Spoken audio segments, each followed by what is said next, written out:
What's up, madlang people?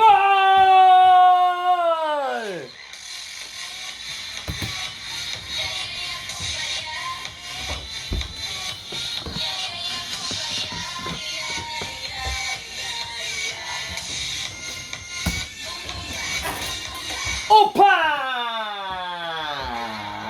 안녕하세요, 팝캐게요. 가버린 역할을 코야랑 부세요. 띠치코 코야 마틴, 오케라마, 오케카야.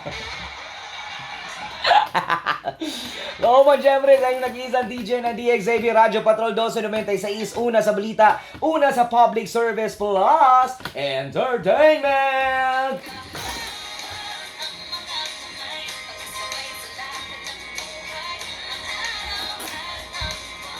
Yeah, boy! Kasama syempre kapamilya dito sa ating DXAB ang programang Maayong Buntag, Davao! I love it! I love it, I love it. Ooh, I love it, I love it. I love it! Ay, ang araw po kapamilya, nako, panibagong araw, panibagong buhay, panibagong journey, and a new beginning. A new year! Kapamilya, para to start another brand new exciting trip in your life. Kailangan na mga kapamilya na may positibo tayong pananaw sa buhay despite of all the negativities around us. Always believe in yourself, kapamilya, that you can do things better than the other. Kaya English, ay! And dapat unaw-unaw mo kapamilya, no, na no matter what you do, no matter what you do, no matter what you do, every people around you will say something to you. Kaya naman, go lang sa buhay kapamilya dahil malalagpasan mo lang lahat ng mga pagsubok kung ikaw ay naniniwalang malalagpasan mo yan. At kapamilya, lagi mo ring tatandaan na life is too short to be unhappy. Napaka-waste of time na laging nasistress at nade-depress tayo sa mga bagay-bagay na hindi naman na kaya nating mai-adjust. Dahil nga call of nature, at dahil nga kapamilya, situational ang mga pangyayari, at na may mga pangyayari na hindi natin kayang tinatawag nating ano yan? Na di na to kaya makontrol. Ayun, yun yung gusto kong sabihin. Ay, Tagalog. Pera o bayong? Pera o bayang? Bayay! Ito mga kapamilya, sa atong kinabuhi karon, nothing is permanent in this world. So as long as you live life to the fullest, and live life according to what you want, and live life kapamilya without apakan other people. Kaya di ka makapang-apak, dili ka makasakit og laing tawo, then you can go on sa mga butang na makapahappy sa imuha. Ayun. Basta kay ang ginabuhat nimo kapamilya, according also to fear kay God, nakitakot sa Diyos, di ka magsigbuhat og illegal. Because kapamilya, no, kanang ginabuhat nimo nga di maayo, di mo na masakpan karon, moabot gihapon ang tanmang panahon nga masakspan kung nakay dili maayong binuhatang. Tapos kapamilya mo, reflect po na si mong pagkatao kung nagabuhat po kag di mao. Diba? Magkalisang-lisang ka. Kung kabalo ka sa mong kaugalingon nga nakigibuhat nga anomalya, magkaratol-ratol ka. Wala kay peace of mind. Pero pag nakiginabuhat na nasa tama, hapsay ang imuhang paminaw, hapsay po ang imong pangutok. Diba, kapamilya? See the difference. Diba? Naamang di man gid kalikaya nato ko sa atong kinabuhi, naagi mga nega, naagi mga moabot nga kanang makaingon ka, makalagot man ni ay nga good mood pa ka karong adlaw pero tungod kay nahitamong di maayo, na bad mood na ka. Conflicts are everywhere. Conflicts? We commit mistakes because we are just human. Maura ba nakasagaran nga ginaingon sa mga tao pag kanaganing masakpan na tao ra ko, di ko pwedeng magkamali. Ano nang rason sa uban kung makabuhat ganig di maayo kapamilya, maingon din, di na kita makabuhat og di maayo. Di ba? No, si Sir James, wala mong perfecto na tao mga kapamilya. Di ta pwede mo ingon nga kung unsay gusto nimo mahitabo, mao buhaton niya. Kaya di mo ta pare-pareho og mga utok. Di man pwede nga mabasa na to ang iyang gihuna-huna mga kapamilya mo, makaingon ta nga dapat ingani akong gusto nga expectation dapat buhaton po nimo sa kataas pud sa imong expectation, di mo mamit sa tao, malain pug ka. Mabuhat pag maayo sa laing tao kay gusto nimo something in return, mo natabangan nimo siya, mo siyang buhatan, i-care nimo siya, i-love nimo ang usa ka tawo. But then again, ang imong gihatag nga love, support and care dili mabalik sa imuha, malain pug ka. Kay ganuman ka pamilya, namong gug kay expectations. Too much expectations will kill you. Di ba? Kung mga example ka pamilya no, nag-expect kay nimo na ang tao nga kanang special sa imuha ka pamilya na apoy buhaton nga surprise or special sa imong adlong natawhan. Unya pag human-human, pag imaniman, wa man lagi buhat, wa man lang kay natagamtaman nga surprise. Ay mga luod na dayon ka, malain na dayon ka, mga hiwi na dayon mong ngabil. Di ba? Because of too much expectation. Pero kung dili ka mo expect o grabe-grabe ka pamilya, kanang go with ano lang ka, kung whatever it is, nga ana lang ka pamilya, ma-surprise pa ka kung naibubuhat og surprise para sa imuha. Pero kung grabe mo expectation na nagi mo abot ng mga grasya kay tungod nakigibuhat nga maayos sa laing tao ka pamilya na dili di mahitabo. So mahimo na dahil ng kuan ka pamilya, dako na kay nag-impact sa imong kinabuhi nga action kag kabalaka. Don't live your life with too much expectations to other people, too much expectation to situation. Ana ka pamilya ka too much expectation nga kana ganing usa ka butang makuha dai nimo kay dili tanan butang mahatag sa imo ka pamilya. Not all people deserve nga makuha at that right time ang usa ka opportunity. So kung dili man lang ka pamilya, then you have to think it's not meant for you. Dili pwede nga mayon ko, grabe naman eh. Wala dyan kay pulos. Wala dyan kay nabuhat. Tama! Drama-drama din sa kinabuhi mga igalang. Kauihan. Kung dili para sa imo ha, then you have to accept it. Kapamilya, mayon ka nga, dili siya pwede, dili siya para sa kuha kay wa man nahatag sa kuha. Ana ba? Dawato na lang akong kamatuoran nga dili pud me meant to be. Ana. Diba? Sa tao man na o mapabutang man na o mapatrabaho man na kapamilya. Because time will come kapamilya, ma-appreciate nimo na na mangwa ka na dawat sa usa ka kumpanya kay naaday mas dako nga kumpanya nga para sa imo ha. Diba? Dara na nimo ma-realize na tama no, sa una grabe gid ako depression kay wa ko nadawat sa gusto na kong kumpanya nga trabahoan, pero mas dako pa din nga kumpanya ang mudawat sa ako. If you think about the brighter side of everything that happens to you, kay mas kung ingana imo hanguna-huna ka pamilya imong mindset, dili dayon kadali makuan ba mawad-ano ka ng paglaom sa usa ka butang kay makaingon mo kasi magugalingon para saan mag-uyab. Grabe ka na mag-uyab oy basta bag-o pag ka na mag-uyab mga kapamilya. Grabe ka sweet mga igala, ang text di mabangbang. Murag every step of the way na yung mga text, every seconds, how are you, where na you, miss you, love you. Mga anak kapamilya no? Na mga flowering words. Pag mag-unang mag-uyab, ang grabing kilig-kilig, di katulog, uy, kung dili makaingon og I love ya. Di katulog kung kanang dili siya maingnan og good night. Kanang mga unang chapter sa mag-uyab. Mayra man sa una-una. Ay magwa ta ni Agi ana guys no. Kamaora ba yun ang sa una-una kanang sweetams ba kay pag maminiyo na. Basol-basol na din. Maot balik kag batakan anong giminiyoan mata ka. So una uyang patak kay kiring kay kakaron kay. Di na jud ka wala jud kay pagmahala ko. Ada bro magyaw-yaw-yaw ba ng mga miniyo dayon. Gusto din sila makibulag na realize lang na wala tay tulog ka anak. Di na ko kay makibulag kay tong anak. Kung wala pa nitong anak, dili na kay buwagan. Shar ay sa pila ka tuig yung mag-uyab, wa jud ka realize. O bandra dugay kay nag-uyab. Di ba? O ba dugay kay na nag-decide bago magminiyo. Kay mo pa man nang sutaon jud kung sa gyud ang ugali anang imong ma-partner, o ano, di ba? Mura, nga nagyapon ka pamilya, karang expectations gyapon. Ang expectation nimo kung unsa mo ka sweet sa una, ingana gyapon mo ka sweet sa pila ka tuig nga mag-uban mo, no. No, pag abot ang nag 3 years, wa na naganahi, bidlit na kayo, magnilngigan, magay ng mga magtiayon nga tiguwang nga mag I love you. Ay, sige I love you ba kay ngilngig kayo. Tiguwang na ta, di na ta pareha sa una, wala na. Ana, di ba? O, kasagaran po sa mga magminyo, dili na pwedeng anak kaswit sa una. Mao nang hisagad hinungdan ka pamilya sa too much expectation nimo nga pareha mo sa una og sa una og sa karang sa karon gusto nimo yung anak gihapon ya dili nga mong partner so mao nang uban mangitag lain.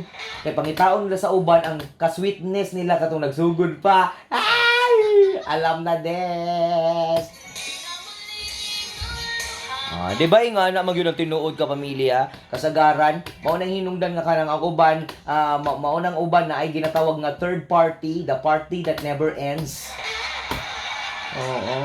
May mga cavities. Kanang mga cavities manggod ka pamilya mo na usay muguba sa pamilya no. Pero kapamilya, come to think of it, kung maabot gyud sa point sa imong kinabuhi nganong nga mawad-an ka og pagmahal sa imong hinigugma sa imong gipakaslan og giminyuan mura matag ko Andre oy. Unsa man ni koy? Kaminyoon na buga koy? Dili, kuan na ni siya mga higala kanang na charge to experience gani sa ubang tao pod. Na kanang kung moabot ka sa point sa imong kinabuhi nga makaingon ka nga wa na kay pagmahal sa imong partner di imong giminyuan o sa imong uyab, una-una atong pinaka first time nganong nagustuhan nimo siya.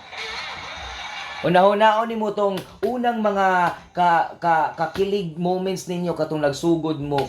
Okay, mawala man gyud di man gyud magdugay ang butang di ba nga nothing's permanent di ba? Then look back kung nganong siya ang gipili nimong minyuan. Look back nganong siya ang gipili nimo nga makauban sa kinabuhi. Dili kay mangita kag lain nga ikapuli nga makahatag sa katong kalami nga pagsugod ninyo. O nya dito na kamalingaw. Wa na nimo ginahuna-huna nga na kay pamilya. Nga na di ba kasagaran na hinungdan? Tungod sa mga cavities nga nasa palibot. Diba? Ang uban, magkabitis man ang ubang mga lalaki o ubang mga babae nga wa na ganahi. Ngayon ba sa year 2020, uso daw ang mga kabitis. Mga magbantay-bantay, yun mo sa mga partner ko is, labi na mga nakauban na sa trabaho, nga buutan, mga gwapa, mga gwapo ba, mga kuan, ganing mga makaklose sa imong partner, makita nila nga mas kilig na sila dito. Nawa na kadugayan mga higala, di na mo uli, nag-atik nag-overtime. Ang alak ka na, unsa man akong bana di naman, muulig sa'yo. Pag-text dito, asa naman ka ha? Nag-overtime ko, mahal. Nag-overtime ko diri akin, ako yung mga gesikaso, daghan mo kay kong project. Aksyon na lang kag kabalaka, katingal ka, taga-uli si mo ang bana or sa imong asawa, galuya. Grabing overtime ma, oy. Lahi na din gi-overtime man. O di pa nimo masundo dito, di pa nimo mahibaw-an ang kabatuoran. Ay! Okay kayo Ana bitaw guys no. Mo na mga teleserye nga makita nato sa TV, mao gina ang true to life nga sagad mahitabo ka pamilya. Kung dili hugot ang inyong pundasyon sa inyong panaghigugma. Ansa man ang program nimo koy? Kuan kaning recollection, recollection sa imong naong. Nag-text diri o. Ja, unsa man kakoy, pastor kakoy? Nagwali ka sa maayong kuan. Naminyo na di ka sa una koy kay hawd na makikamutambag. Ay mo pa ni Jeffrey nga taga Takunan Tugbok o. Napay nag-text diri ka pamilya nga, hawda ni mo mutambag koy oy. Kapila ka naminyo. Sagaran ba sa mahawd mo tambag, way love life. Kasagaran ba ka sa hawd kay mga magsigig advice no? Wa gyud na apply sa kaugalingon. Ngiga god. Hawd kay kamo tambag sa lain, wa ka katambag sa mga kaugalingon. I-apply po din tambag nimo sa imong sarili kay para okay kayo. Ito mga kapamilya, no? Na real talk lang sa tagpina-live kapamilya, no? Kay 2020 na baya karon ko is, no? Murag mas pinawiden na baya ang pasensya, mas pinawiden na nga tong open-mindedness sa mga butang na mga nastong palibot. Kay kung gamay kay kag utok, dali ra ka masoko. Dali na po kang biyaan. Na kapamilya, no? Dapat wide ang atong pagsabot sa mga butang. Dili ta dali mo jump into conclusion kung wala pa tay hypothesis. Scientific method. Di ta mo kalit og kanang huna-huna og di mao kung wa tay ebidensya. You need an evidence. Tapos ayaw pag duda-duda kung why dapat ikaduda. Kung proud man kasi mo kaugaling o confident ka nga di ka pulihan, mahala ang tao kay para dili ka biyaan. Ay ay! Hala ka perfect basta tong real talk ron ay. Kanang hugot kayo. May pinaghuhugutan mga igala kay daghan na ba magpakasal karong tuiga no? So sa mga magminyo, sa mga magpakasal, double check sa ninyo. Kasi pag magminyo inyong iuli sa ginikanan. Ito mga kapamilya ay.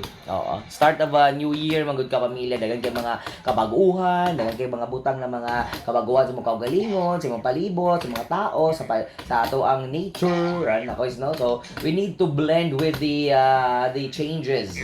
No, kailangan nato na makisama kapamilya sa kung sa may pagbag-o sa ato ang kalibutan kay basig ma-behind ta ba no? Kaingnan ta sa maka oy karaan na magay ka. Epic na magay ka. Classic na magay ka.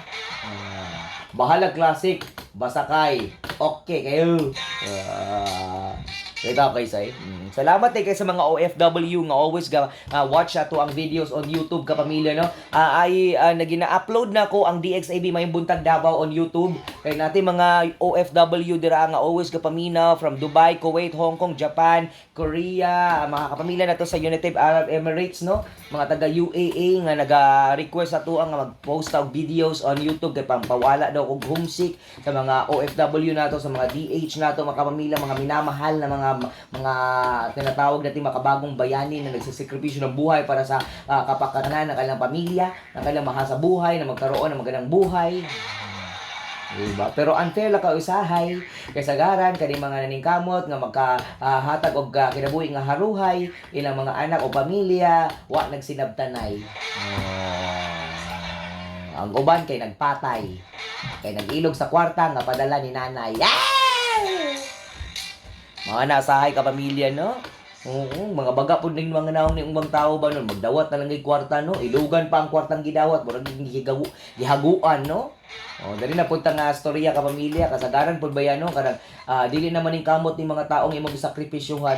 Usahay disadvantage po na kanang ikaw ang ga-provide perminti, ilabi na sa mga ginikanan, mga inahan ug amahan nga nag-abroad para lang makahatag og nindot at kinabukasan sila mga anak. Dili pud siya maayo nga always pud mo gahatag. Kaya di po kabalo maning kamot inyong mga anak pag abot sa panahon kay puro na lang provide lagikan sa inyo ha. Dapat pagsikapan po nila o paghirapan ang mga butang na ilang ma-acquire para matagaan lag value ang ilahang kanang ang ilang mga nadawat na mga grasya no. O lahi ra man gud kung magdawat ka kay di mo ma-felt ang hinaguan ba. Kay di man gud ikaw naghago. O whereas kung ikaw mismo ang naningkamot, makita nimong value sa kwarta nga imong nadawat, pinaagi sa imong salary kay imo maghihaguan, di ba? Lahira. Kaysa sa gadawat ra ka sa kwarta nga dili imuha. Nagadawat ra kag kwarta, hilas pagyud kay ka. Imbis nga tabangan nimo ang imong ginikanan nga maningkamot kag eskwela, magbagdoy-bagdoy ka kay piling dato kay ka kay sagaran bay aning gadawat lang kwarta, mga pilingon kaayo. Mariyog ang kwarta nga ilahang hinaguan og ginawaldas kay murag yug wa na gikuskusan dito kaning aniduro silang mga inahan nga nag-OFW.